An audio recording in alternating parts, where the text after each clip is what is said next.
Assalamualaikum dan salam sejahtera. Saya Puan Cik Farida binti Cik Muhammad dari Politeknik Banting, Selangor. Hari ini saya akan berkongsi pelaksanaan Lean Management yang telah dilaksanakan di Jabatan Hak Ehwal Pelajar Politeknik Banting, Selangor, iaitu Sistem Pilihan Raya Kampus secara atas talian. Sebelum pilihan raya kampus secara atas talian dilaksanakan di Politeknik Banting, PRK dijalankan secara manual iaitu menggunakan kertas undi.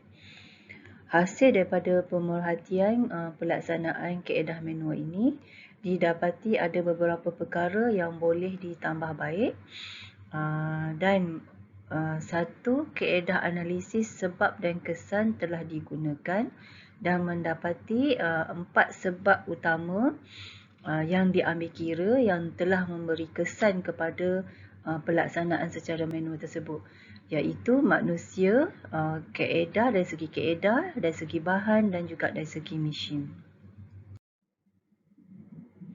Okey, jika dirujuk pada carta alih yang ditunjukkan ini, menunjukkan carta alih PRK sebelum penambahbaikan menggunakan sistem secara atas talian, yakni menggunakan secara manual, di mana step yang perlu dilalui oleh pelajar adalah pendaftaran pemilih, di mana pelajar perlu mendaftar dan menyemak nama di senarai nama di kaunter pendaftaran. Step seterusnya adalah memilih calon. Pelajar perlu membuat undian dan memilih calon yang ingin dipilih dengan memangkah pada kertas undi dan perlu dilipat dan dimasukkan ke dalam peti undi. Dan seterusnya pengiraan undi. Di sini jawatankuasa pengiraan undi akan mengira undian calon yang telah dipilih secara manual. Okey, dengan menggunakan sistem pilihan raya selepas pelaksanaan Lean Management, menggunakan proses yang kita lihat di paparan ini, disediakan link mengundi. Pada hari mengundi, link mengundi akan diberikan kepada pelajar melalui penasihat akademik dan pelajar boleh terus masuk ke dalam link tersebut dan terus boleh membuat undian dengan menggunakan nombor IC pelajar. Okay, pelajar boleh memilih calon yang ingin diundi dalam sistem mengikut syarat yang telah ditetapkan dan hanya menekan butang hantar setelah semuanya telah dipilih. Okay, seterusnya kiraan undi pula dilaksanakan dengan secara automatik dan statistik yang dipaparkan boleh dipilih mengikut apa kriteria yang dikehendaki. Semuanya dikira secara automatik. Okey, seterusnya kalau kita lihat di sini ialah perbezaan di antara kaedah lama dengan kaedah baru. Okey, kalau menggunakan kaedah lama iaitu kaedah mengundi secara manual, jawatankuasa pengundian, jawatankuasa pilihan raya perlu menyediakan tempat untuk mencabut undi. Di sini persiapan tempat perlu disediakan, bilik mengundi perlu disediakan, meja-meja dan kotak undi perlu disediakan secara mengikut dalam seperti dalam paparan di dalam slide.